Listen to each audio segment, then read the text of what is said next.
Now, let us go to the next step. We have learned 2 positions of a moving plane. Now we are going to add a 3rd position, 3 positions of a moving plane. Whatever I have stated for 2 positions of a moving plane, it's still valid.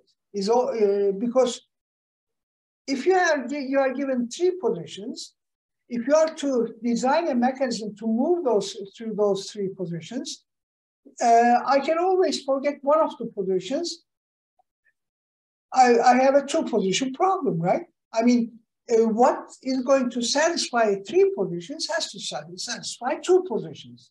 So all that I have said for 2 positions is valid for 3 positions. Is that agreed? Because I can always remove one of the positions. Now, whenever I have 3 positions,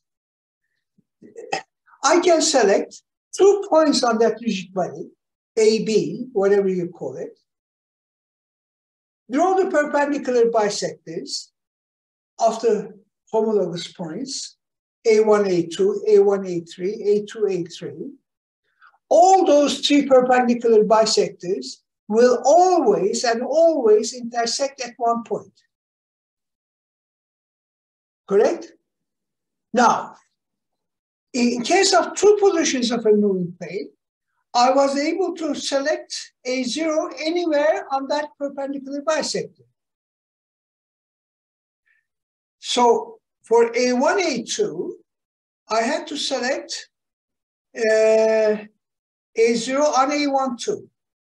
For A1, A3, I have to select A0 at A1, 3, perpendicular bisector A1, 3.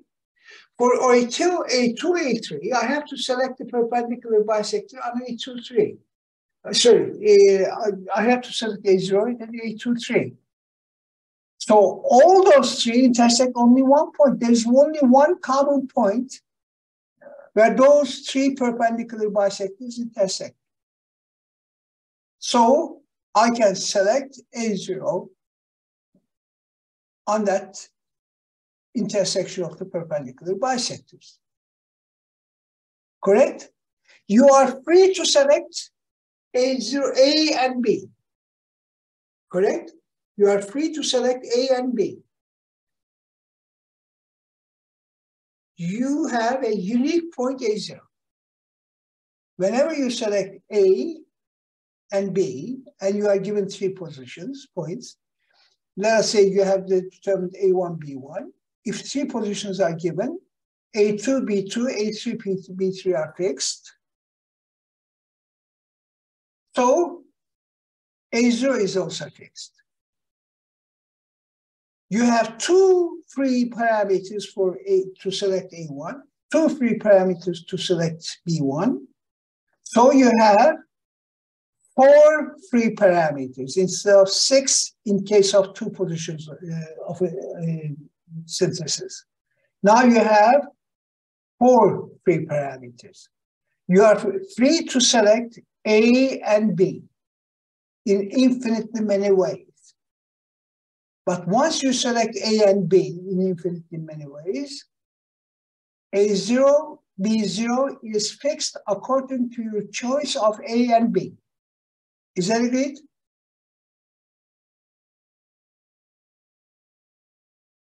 This theorem, this geometry tells me that the 3 positions will exist, but it does not tell you whether the motion in between the positions will exist.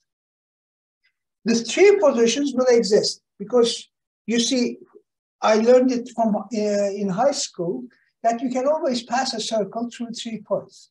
This is what that is. You are passing a circle through 3 points, A1, A2, A3, homologous points. Okay? That is, it is that simple. You are determining the center of a circle which passes through 3 points, A0, B0, center. But there is nothing that told about the motion in between the three positions. Okay? Another important thing. What I call 1, you can call 2. What I call 2, you can call 3. I don't know about the sequence of motion. Sometimes it may so happen that you may pass from the first position to what you call third and then to the second. Usually we number the positions in sequence. In sequence, what we want. You want to go from first to the second to the third and then return from third to the second to the first. But geometry doesn't understand that. Okay? Sometimes it may happen that the mechanism you have designed may move from the first to the third and then to the second. Is that right? You have to check. You have to check the transmission angle. It may be so bad that it will not be useful. You cannot use the mechanism. Of course, no mechanism is alone. It's a part of a machine. When you have a machine involved, you may have certain obstacles. You may have certain restrictions on the regions where these rigid bodies should pass. So, depending on that, you have to check all these things before you can accept that solution. Okay? It is very simple method. Okay, given three positions, determine AB, select A, select B, draw the perpendicular bisectors, determine the intersection. That's it. You have a 4-bar. But without checking that 4-bar, you know nothing about it. Without checking it, you cannot say that it's a solution. Okay? Now, this is very simple, but we have to understand the three positions of a moving plane more in detail. You see, the invariant of motion for two positions of a moving plane was T12 and Phi12, pole and the angular rotation about the pole. Disregarding of the points involved on that rigid body, it is the pole that is important for P12, and it's the angular rotation for two positions of a moving plane. Now, for three positions of a moving plane, let us discuss, look at the problem in a more detailed manner. Number one, if I take these three positions, two at a time, I am going to have three poles. Between 1 and 2, I'll have P12. Between 1 and 3, I'll have P13. Between 2 and 3, I'll have P23. Is that great? We'll have three poles. These poles, P12, will be a common point between position 1 and position 2. When you move the rigid body to position 3, P12 is not going to be over here. It will move somewhere else. P12 will remain the same point on this moving plane for first position and for the second position. It will be the same. But for the third position, it will be somewhere else. P13 will be over here in the first and third position, but it will not be over here in the second position. P23 the same way. It's common for positions 2 and 3, not for the first position. The triangle, these three poles will form a triangle. These poles we call, triangle we call pole triangle. Triangle P12, P13, P23. When the moving body is at position 1, P23 is going to be at some other place, which I will call P23, 1. Because it is the position of P23 in the first position. Then I will have another pole triangle, P12, P13, P23, 1. That I will call the image pole triangle in position 1. In position 2, P12 will be over here, P23 will be over here, P13 will not be over here, it will be somewhere else. We'll discuss where that point is. P13, 2, I will have another pole triangle, P12, P13, P13, 2, P23. That is the image pole triangle in position 2. Similarly, P123, P13, P23 is the image pole triangle at position 3.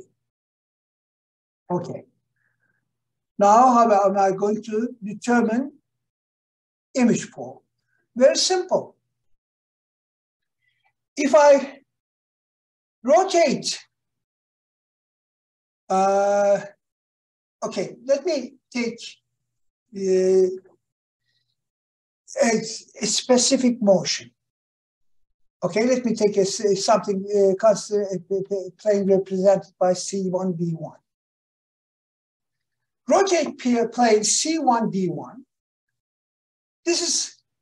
It will look something special for the time being. Later, we'll show that it is not that special.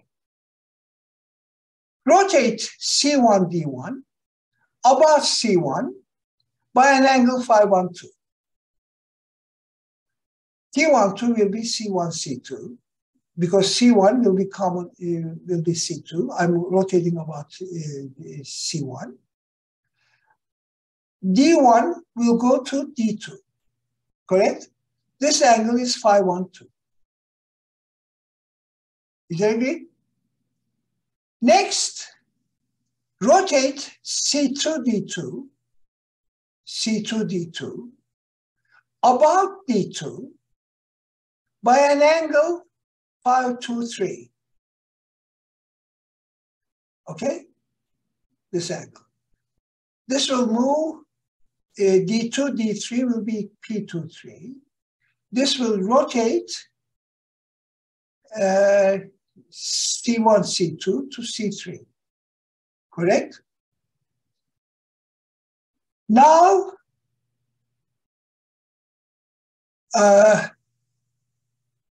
determine the pole P13, determine this pole P13 as the perpendicular, drawing perpendicular bisectors to C1, C3, and draw the perpendicular bisector to D1, D2, or D3. Correct? D1, D3. Here is the pole. These are the perpendicular bisectors to C1, C3, and D1, D3. D2, D3, and C1, C2 are common. Now, here is P13. The perpendicular bisectors also bisect the angles. So the angle D13, C1, D2 is equal and opposite to D13, C1, D1. Is that it? What can you say about the angle D13, T12, P23? What's that angle?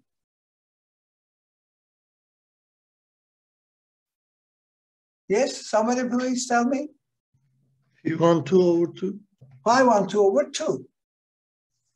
Is that it? Now, let us look at this. T13 is perpendicular bisector, right? Perpendicular bisector is going to bisect the angle P12, P23 C3. So this angle, P12, P23, P13, what can you say about that angle?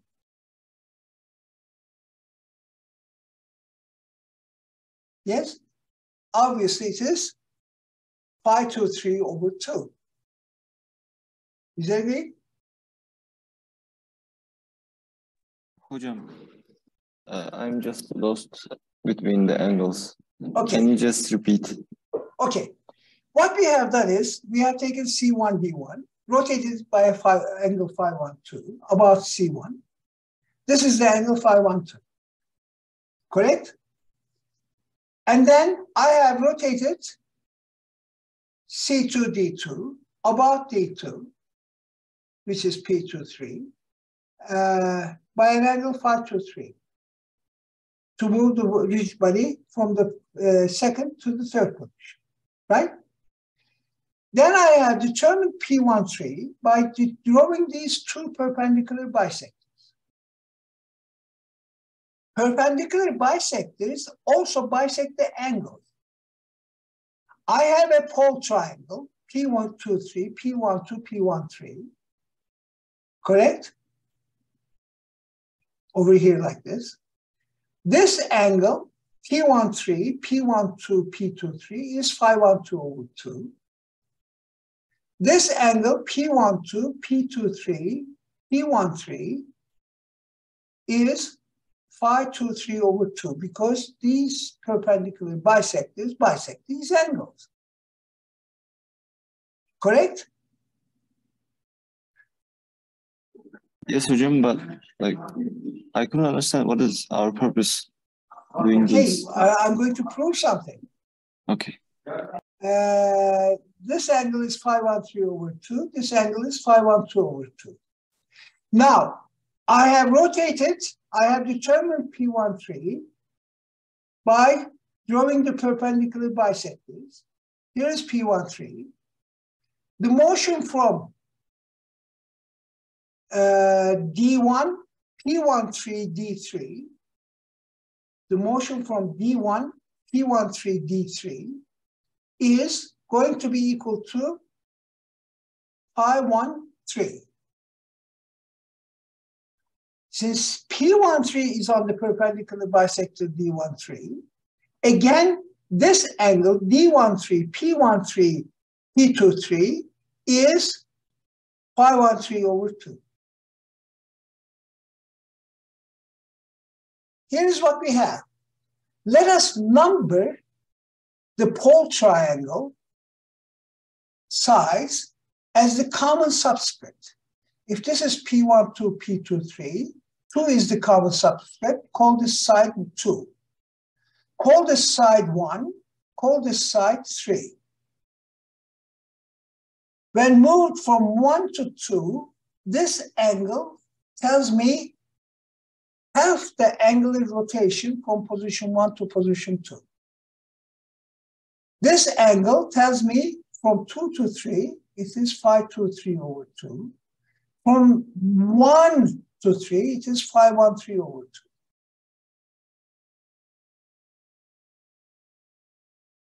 Notice, phi 12 plus phi 23 has to be equal to phi 13. The internal angles of a triangle adds up to 180 degrees. Phi 12 over 2, you see, phi 12 plus phi 23 plus phi 31 is equal to 0, or 2 pi. The same thing applies.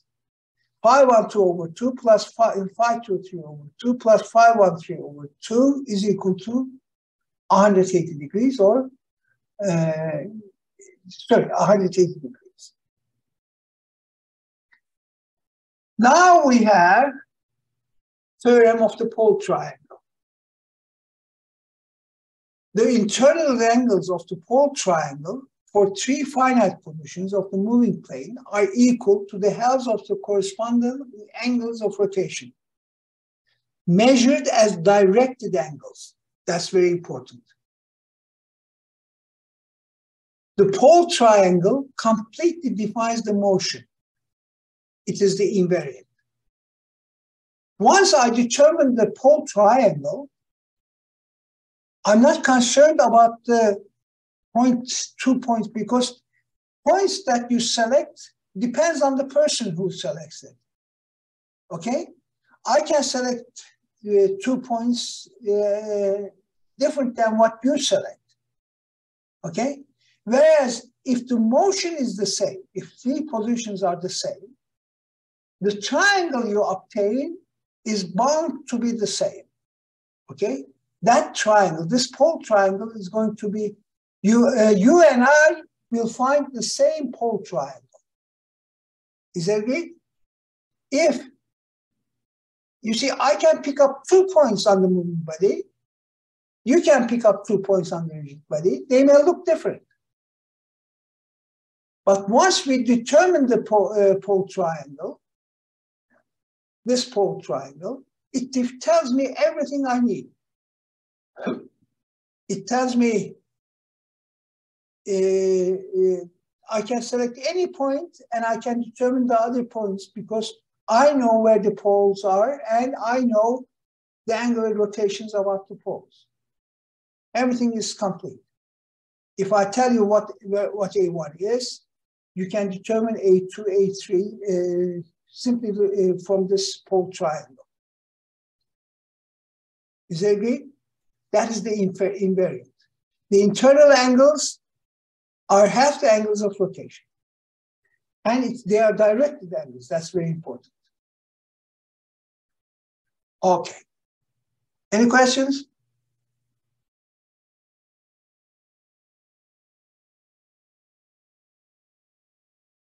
Okay. Now, the image, to determine the image pole. Oh, by the way, this motion that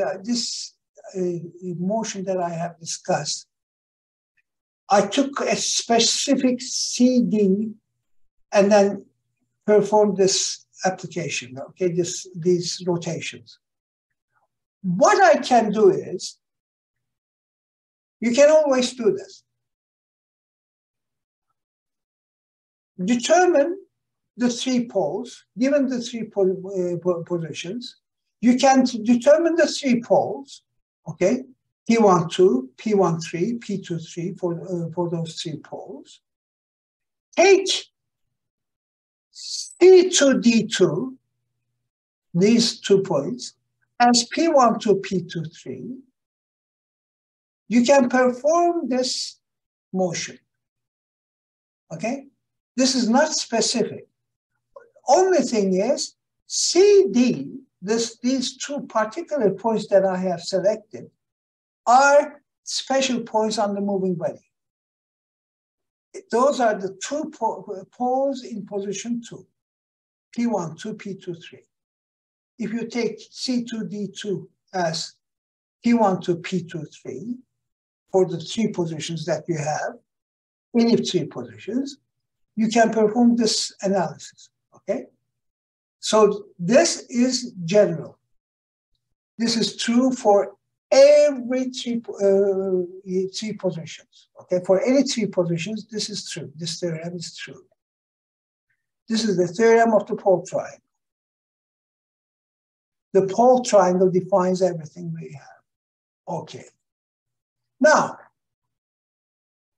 to determine the image pole, P231. All you have to do is, okay, in order to determine P231, I can do it 3 ways. Number 1, as I said, P23 is in position 2 and 3.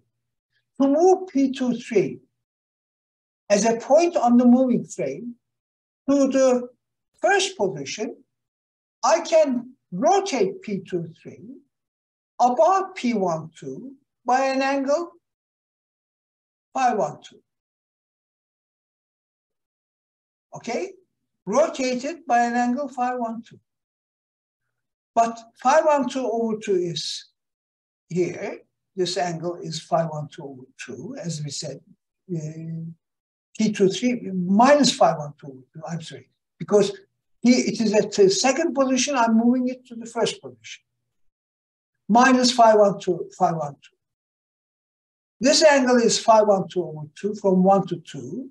Minus phi 1, 2 over 2 is 2 to 1. Double it.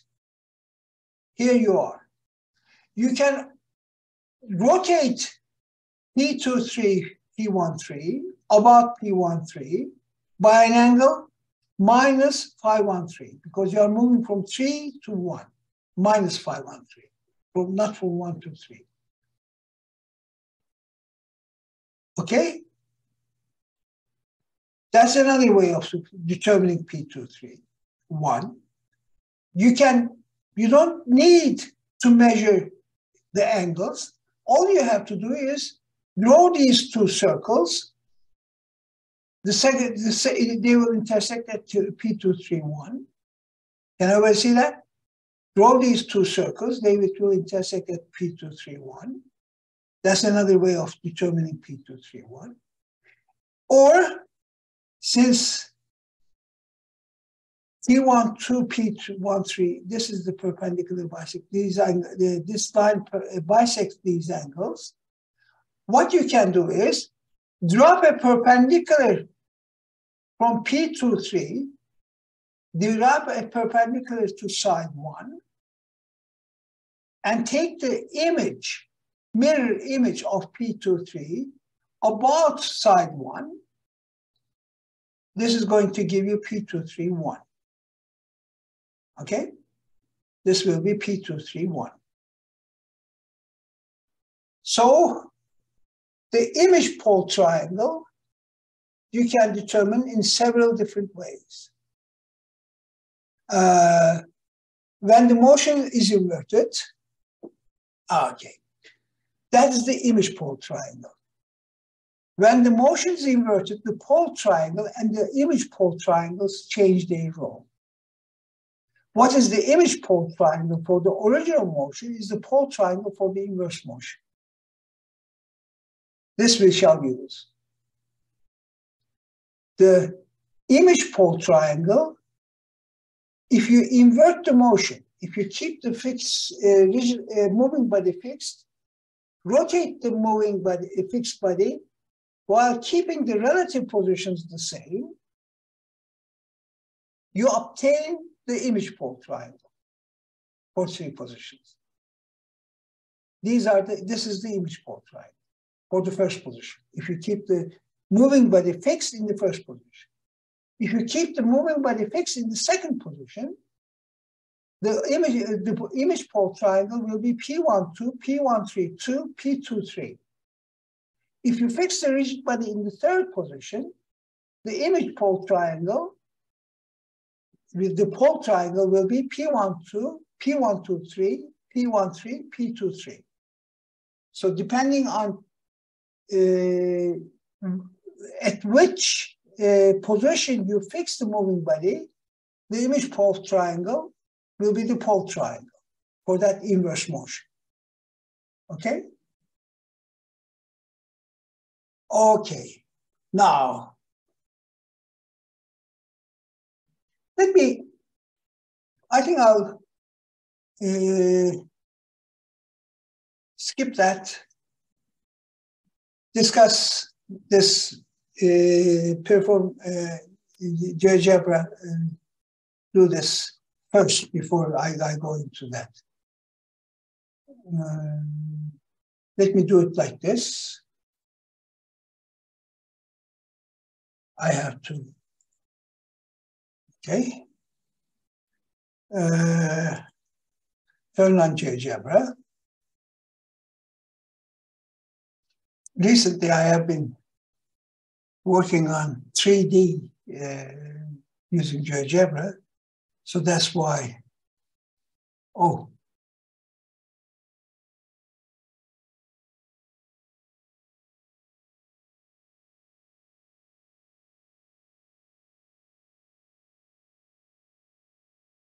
Okay. I have 3 points. First, let me draw this, these 3 points. D dash 1 is equal to 0, 0.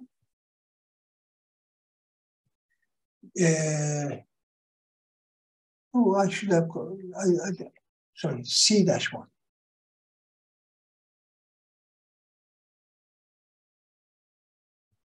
I think I should increase the,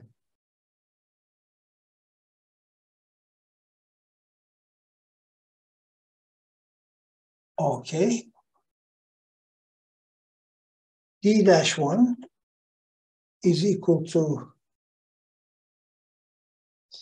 100, 0.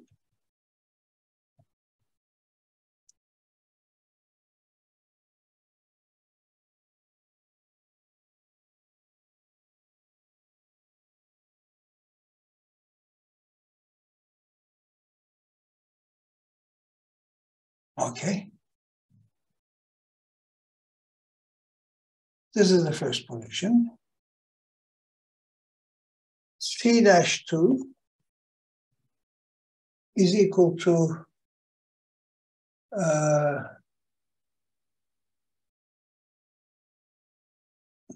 can't see it, sorry. 30 minus 30.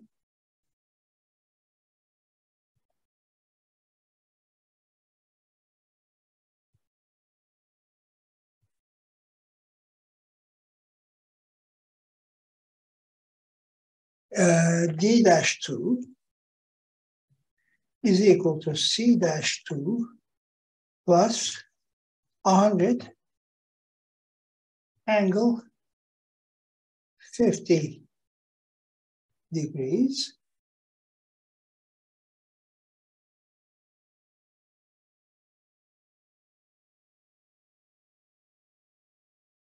from D dash 2. This is the second position.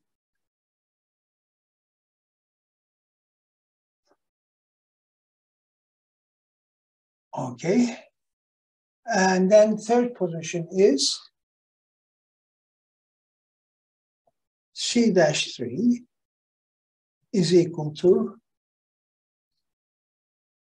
90, comma, minus 20.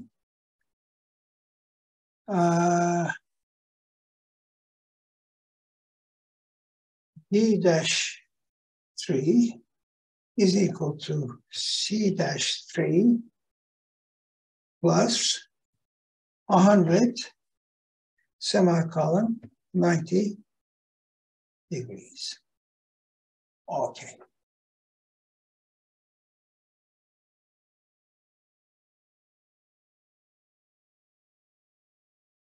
Now I can enlarge it like this so that we can see it.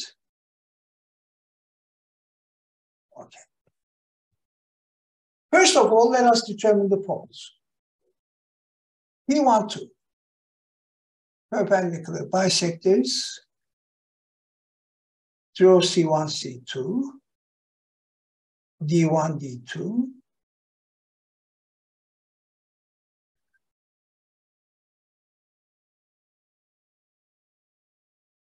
This point is going to be renamed as P-1-2.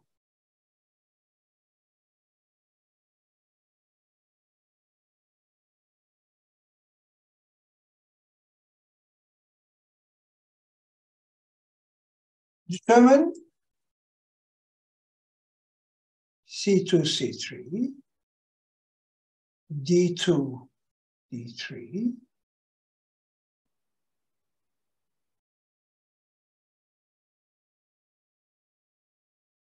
this point is going to be P23. Oh, sorry. Dash 2, dash 3.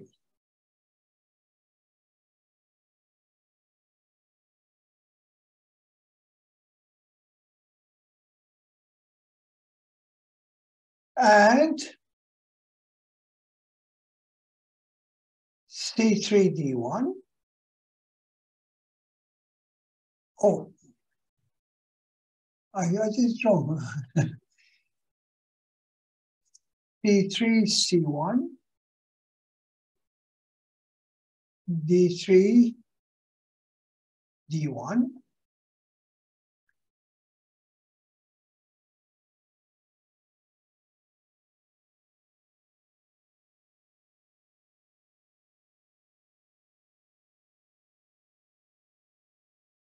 D13.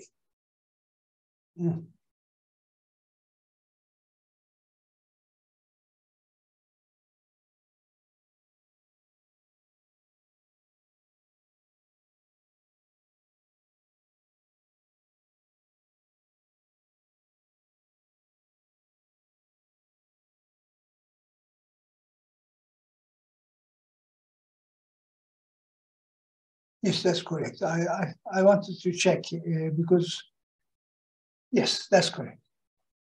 So I have the pole triangle.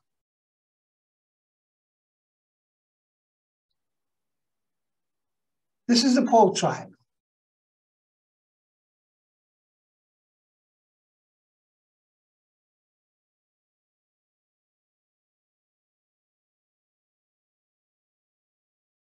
If I want to determine, okay, the angular rotations, for example, from the first position to the second, as you can see, I have rotated 50 degrees. The angle, this is side 1, this is side 2. This angle, we have rotated 50 degrees counterclockwise. This angle must be equal to 25 degrees counterclockwise. From this line to this line, it should be equal to 25 degrees. I think you can see that. I'll delete it. In order to determine P23, I can do it in several different ways. Let me show you 2 ways. Number 1, I can select circle, draw a circle with P13 center passing through P23, because in order to move P23 to the first position, I have to rotate it about P13 according to Shell theorem. Do the same thing for P12. Now it's going to intersect over here. This will be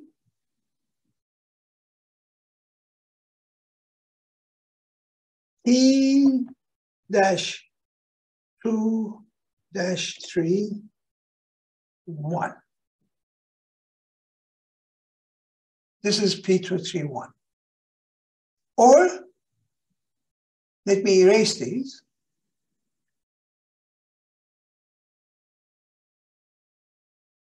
I can determine P23, reflect about a line, take this point, reflect about this line. This is going to be P23, 1.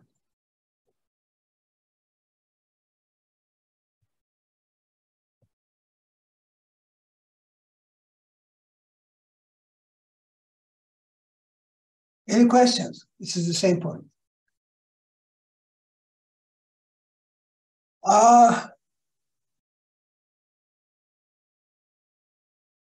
Any other way can I do it? Yes. No, that I can do, but it will be a long way. Okay. This is the image pole. This pole is going to be the image pole in position number 1.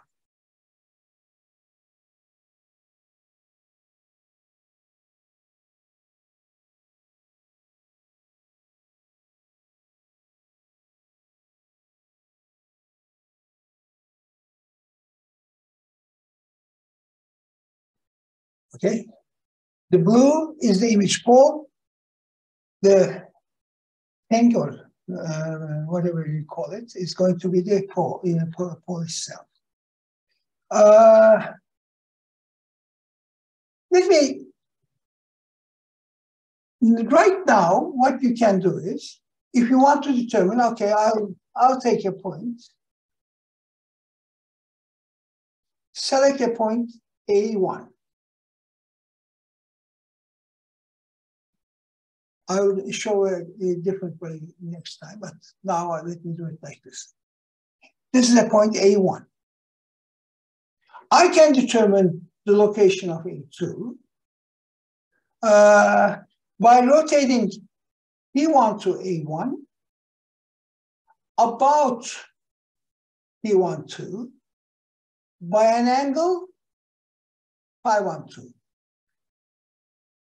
Let me do that.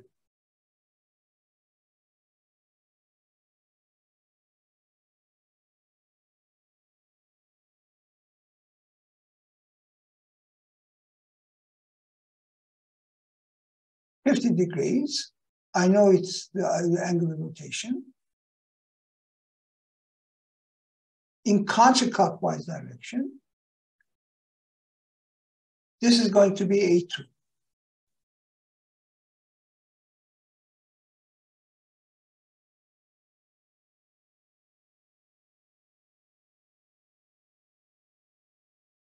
I can rotate A1 about P13 by an angle 90 degrees. That's the angular rotation of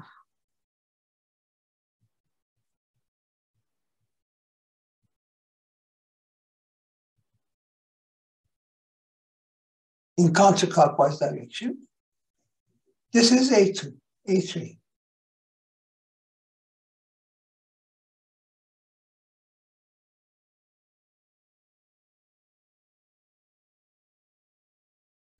Now, I can draw the perpendicular bisectors to A1, A2, A2, A3. First, let me do it like that, then I'll erase it, by the way. Draw the perpendicular bisectors to A1, A2, A2, A3. If you want to draw A1, A3 as well, all intersect at one point, correct? This is that means you don't have to draw all three perpendicular bisectors. Drawing only two will be enough. Now, here, this is the intersection.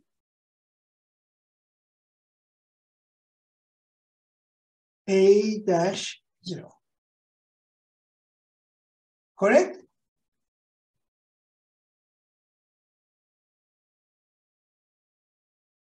Hide this line. Hide this line.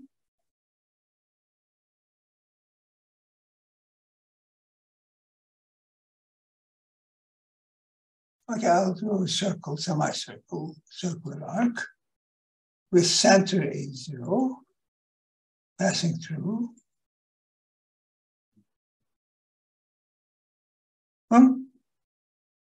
Did I do something wrong? Hocam P seçildi yanlışlıkla galiba. Oh, yes. Thank you.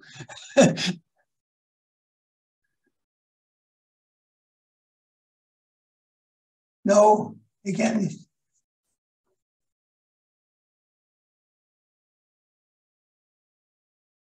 Yes.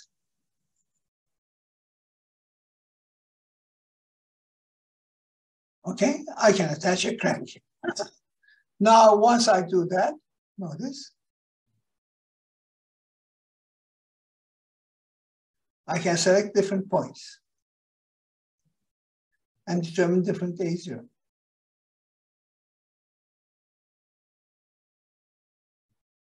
Correct? Or I can do it this way. I'll do it this. This is the perpendicular bisectors. This was a perpendicular bisector, yes. Deleted. Okay. Oh. C2, D2, where's O? I deleted that line.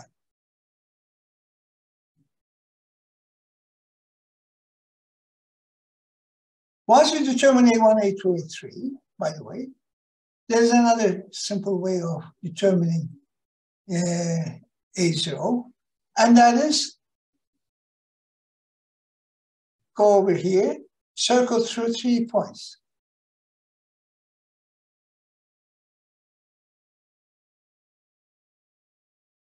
And then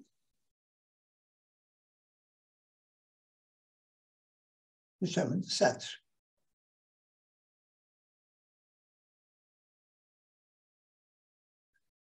Whichever, oh, no, cancel.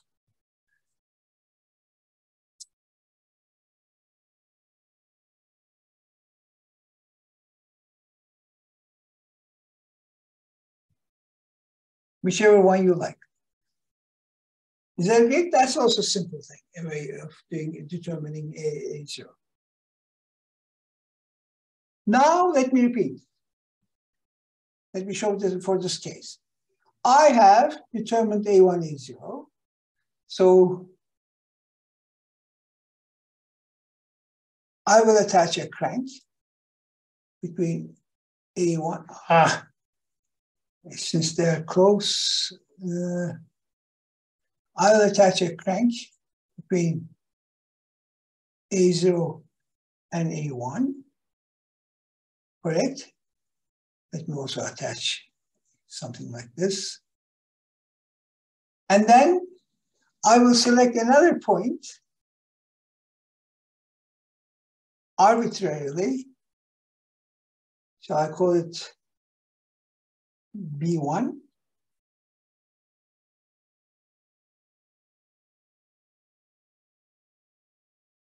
Repeat the process. What am I going to end up with? Yes, a 4-bar mechanism. Is that it? We are going to end up with a 4-bar mechanism. Any questions? I think I'll stop right now. If you have any questions, I'll be glad to answer. I'm stopping the recording. Where's the recording?